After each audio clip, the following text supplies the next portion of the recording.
아이를 키웠을 때 대부분의 사람들과는 달리 저는 이제 애 고생시키는 거 그렇게 안쓰러우지 않았으면 좋겠어요. 일하는 엄마를 둔 아이로 키워야 되는 게 중요한 것 같아요. 체력이 되어야 다정한 엄마가 될 수 있습니다. 유쾌한 밤.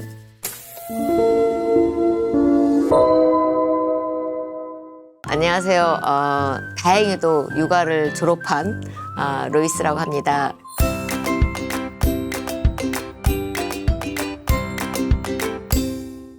지금 완전히 한국에 들어오신 걸까요? 예, 당분간 한국에 들어왔습니다. 요즘 어떻게 지내고 계세요? 네, 지금은 이제 한국 회사에 취직을 했습니다. 또 역시 바쁘게 지내고 계신 것 같은데요. 네. 비트윈 잡스 모임을 가지신 이유가 있으실까요? 네, 이제 비트윈 잡스라는 게 이제 비트윈 잡 일과 일 사이거든요. 그러니까 일이 없고 구직 중이고 실직 중이고 뭐 일과 일 사이에 계신 분이 회사에서 뭐 자의반 타협반 나왔거나 아니면 뭐 레이오프가 됐을 경우는 정말 자존감이 좀 많이 낮아지고 그래서 이런 분들하고 같이 얘기를 좀 나눠봤으면 좋겠다. 왜냐면 저도 1년 반 동안 이제 레이오프를 겪고 쉽지는 않았거든요. 그래서 그런 과정에 가장 중요했던 게 가치 있고 뭐 크게 지금 당장 도움을 안 주더라도 그냥 얘기하는 것만으로 너무 좋아서 그런 공감대를 형성하고자 그런 모임을 내달렸어요. 어떤 이야기들을 나누시는 걸까요? 그 모임에서는? 네, 일단은 이제 어떤 분은 자동차 회사에 다니는데 자기는 밖에 나갈 수가 없다. 왜냐면 다 자기 회사 로고들이 잘잘잘잘 나가서 보는 것만 예, 그래서 너무 괴롭고 너무 화가 나고 그래서 제가 이제 그분 선생님 저 구글 다니다 왔고요. 저 맨날 구글 검색해야 되고 맨날 유튜브 봐야 되고 저도 있습니다. 그러니까 이런 게 위로가 되잖아요. 또 하나는 나랑 같은 사람이 다 있구나. 왜냐하면 사실 이제 실직하신 분을 바깥에서 만나기 되게 어려워요. 근데 딱 한 자리에 모여 있으면 같은 동질감도 느끼고 또 거기서 또 한 다리 건너면 또 소개해 주세요. 그래서 실질적인 도움도 돼요. 네. 삶의 전환기에서 필요한 마음가짐이 있을 것 네. 같아요. 어떤 것들일까요? 네. 가장 중요하게는 긍정적인 마음인 것 같아요.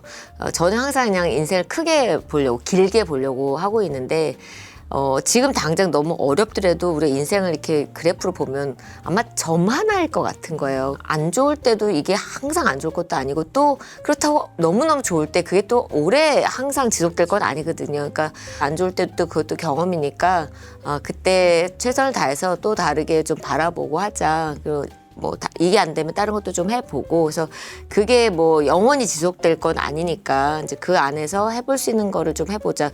두 번째는 저는 육체를 써야 된다고 생각을 해요. 이게 자꾸 혼자 있고 우울하고 이런 게 자꾸 나를 이제 이 밑으로 가라앉히거든요. 그래서 일단 나가라. 예, 나가서 걸으라. 햇빛을 보고 또 사람들하고 만나고 그게 주는 에너지가 있거든요. 저도 그렇게 사실 많은 힘을 얻었고요. 실리콘밸리에서도 가뭄바람이 불어갖고 많이 놀랐었어요. 네, 맞아요. 미래에 필요한 직업은 무엇일까? 미래에 우리 아이들에게 키워줘야 할 직업 능력은 무엇일까? 이런 얘기 많이 선생님들 모시고 나누기도 했거든요. 네. 로이스님은 어떻게 네. 생각하실까요? 네.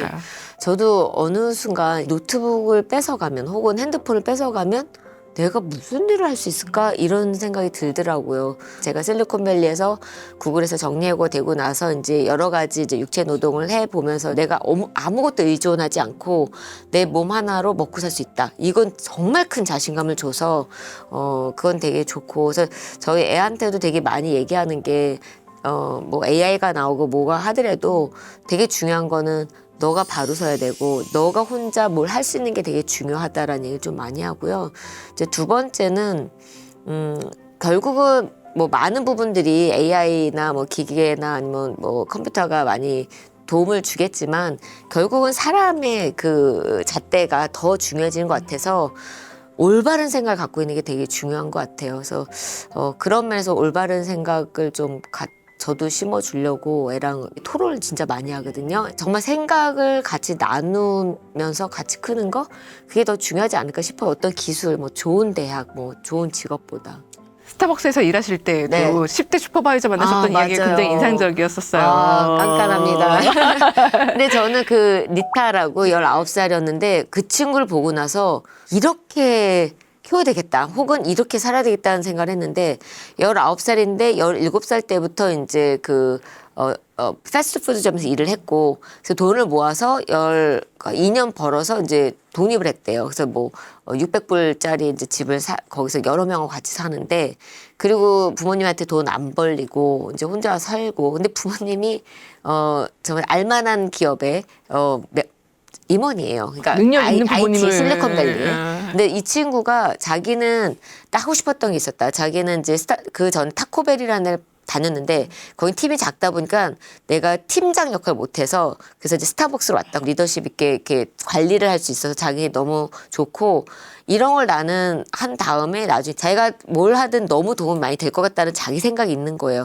근데 만약 이 친구가 회사를 가면 제가 회사에서 사람을 많이 뽑는 입장에 있었을 때 신입사원 되게 많이 들어오잖아요. 신입이지만 너무 많은 걸 경험한 거예요. 당연히 이 친구를 하죠. 왜냐면 이 친구는 고객을 어떻게 대하는지 정말 성난 고객을 어떻게 대하는지 갈등을 어떻게 푸는지 또 그 직원을 어떻게 매니징하는지 이미 다 해본 친구잖아요. 그래서 이렇게 키워야 되겠구나 아니면 이렇게 대학생들 해줬으면 좋겠다 이런 생각이 들더라고요. 우리나라의 10대들과는 굉장히 좀 다른 것 비교되는 같아요. 상황인 네, 것 네, 같아요. 네. 그래서 우리 10대, 20대들도 좀 어떻게 키워봤으면 좋겠다라는 조언도 네. 혹시 너무 자기 자식을 아끼지 않았으면 좋겠어요. 여행 다닐 때도 그냥 애 피곤하고 막 해도 그냥 걷기거든요. 뭐 애 죽지 않아요. 저희 애도 이제 미국에 가서 계속 아르바이트 했고 이제 코로나 기간 동안에도 식당에서 계속 일을 했고 세탁소에서 일을 했어요. 그러니까 사람을 계속 만나서 그 뉴욕이 핫플레이스였거든요. 그 당시에서 그때 걱정을 했는데 그래도 자기가 뭐 돈 계속 벌겠다 해보겠다 했는데 그러니까 엄마 마음은 애가 또 거기서 뭐 또 코비드 걸리는 게 아닌가 할 텐데 그냥 약간 조금 한 발짝 물러서 있자. 그래서 걔도 잘 견뎠고 잘했고 그러니까 애도 되게 정신적으로 튼튼해지고 독립적으로 돼서 그게 훨씬 더 중요하지 않나라는 생각이 좀 들어서 애 고생시키는 거 그렇게 안쓰러워하지 않았으면 좋겠어요. 모든 경험을 되게 다 소중하게 생각하시는 것 같고 늘 호기심이 있으신 것 같아요. 호기심이 중요한 것 같아요. 예. 옛날에 제가 되게 조용하고 정말 트리플 A 극소심형이어서 성격을 좀 대조 좀 해보자라고 해서 조금 적극적으로 됐는데 그 뒤부터 조금 더 호기심이 더 많아진 것 같아요. 근데 제가 적극적인 사람이 되자라고 했을 때 처음 시작했던 게 운동이었거든요. 그러니까 저도 이 체력과 이런 성격이 연결이 되어 있는 것 같아요. 트리플 A 성격을 말씀해 주셨으니까 네. 연결해서 그냥 질문을 드리면요. 그 아이들 타고난 성향이라는 걸 바꾸기 맞아요. 굉장히 힘들잖아요. 네. 근데 우리 아이들의 그 성향에서 장점을 좀 잘 발견해서 좀 도와주고 싶은 게 부모 마음이니까 그런 아이들 어떻게 좀 도와주면 좋을까요? 저 같은 경우 제가 트리플 극소심 A형이 된 이유는 저는 정말 대학교 졸업할 때까지 반장, 부반장, 분단장, 모듬장 그 어떤 것도 못 해봤어요. 근데 옛날에는 새 학기가 되면 예를 들면 4학년 되면 야 3학년 때 반장한 사람 손을 내. 그러고 나서 거기서 시키는 거. 그러니까 한 번 안 되면 될 수가 없는 거예요. 근데 이제 그런 리더십을 이렇게 해본 것과 안 해본 건 되게 달라서 근데 지금은 꼭 학교 모임이 아니어도 다양한 모임이 있을 수 있으니까 애가 좋아하는 모임에 가서 좀 하게 하면 낫지 않을까. 저희 애도 되게 수줍고 일단 그렇게 말을 많이 한 타입은 아닌데 모임도 자기가 다 만들어서 하는 거 보면은 이게 내성적인 것과 또 리더십은 또 다른 것 같아서 애한테는 다양한 그 경험을 주게 하는 건 좋지 않나라는 생각이 좀 들어요. 진짜로 운동을 꾸준히 하고 계시잖아요. 네. 정말 못하시는 운동이 없는 것 같다는 생각이 들었는데 이렇게 운동을 열심히 하시는 이유가 있으세요? 네.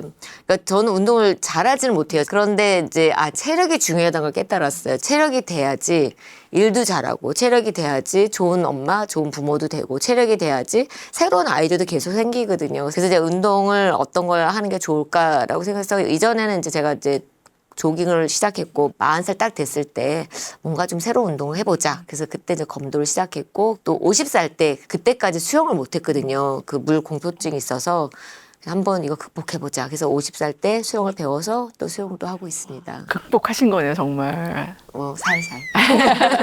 아니 보통 이제 저도 이제 직장 다니는 직장인으로서 바쁘게 되면 제일 먼저 빼놓게 되는 게 운동이어갖고요. 맞아요. 근데 네. 어떻게 이렇게 운동을 열심히 하실 수가 있을까요? 네.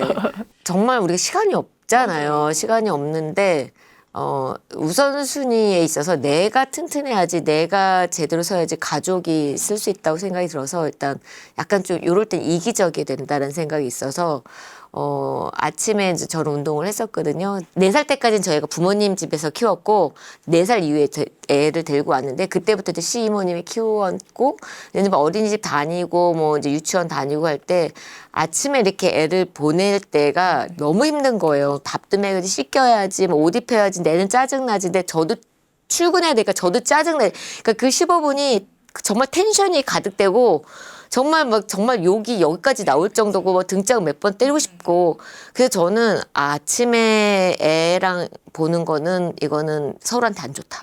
아니 진짜 결정했어요. 그래서 아침에 이모님한테 맡기고 그냥 나왔어요. 그러니까 보니까 제가 5시 일어나면 아침 시간이 다 제 시간이어서 이제 그렇게 운동을 꾸준히 할 수 있었던 것 같아요. 예. 내가 워킹맘으로서 일도 못하고 집안일도 못하는 것 네, 같은 네. 생각이 들면은 이제 고민이 되니까요.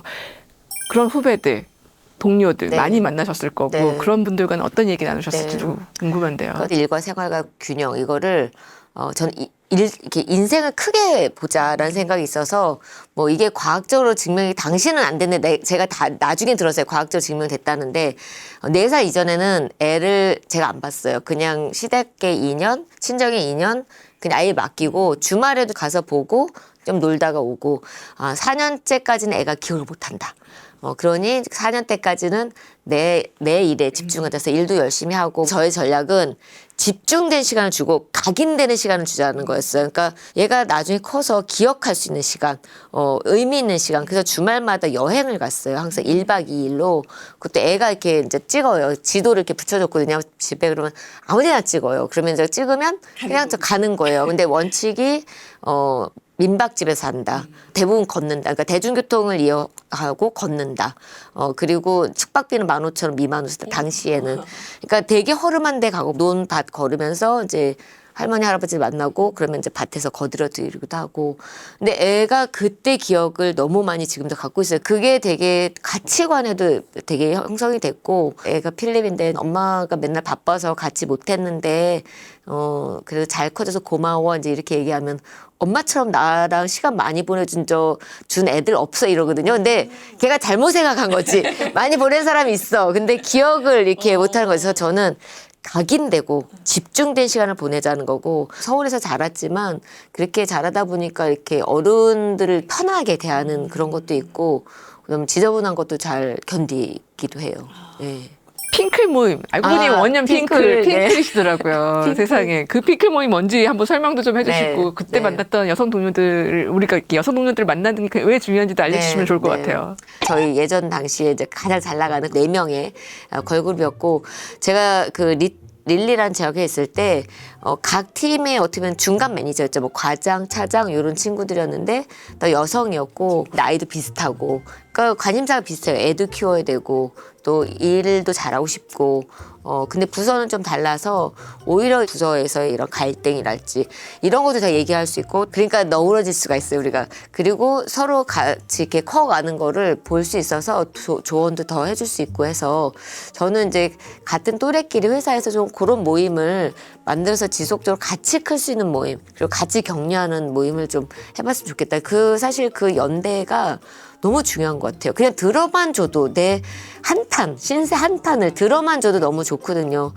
그 친구 중에 한 명은 쌍둥이 엄마예요. 그래서 육아휴직 하다 보니까 내 회사에 돌아갈 수 있나 되게 자신감 떨어졌을 때 이제 저희 셋이 할 수 있지 막 이렇게 으쌰으쌰 해주니까 또 바로 다시 올라왔거든요. 그래서 같이 힘내주는 그런 그룹이 되더라고요. 나이 들수록 직장 생활을 오래 할수록 미운 사람이 더 많아져 갖고요. 맞아요. 그렇게 인간에게 실증나고 그러시지는 않으셨어요? 아직은 없었던 것 같아요. 예, 예. 그러니까 저도 사람 때문에 상처받은 적이 있었는데 그렇게 많지도 않았고 이제 3명 정도인데 그러니까 그 중에 한 분은 지금도 기억나는 게 제가 옛날 첫 직장에서 8년을 있었는데 8년 동안 인사를 해도 안 받는 분이 계셨는데 근데 그분한테도 계속 웃으면서 인사할 수 있었던 건 속으로 내가 한수이다. 약간 이런 느낌?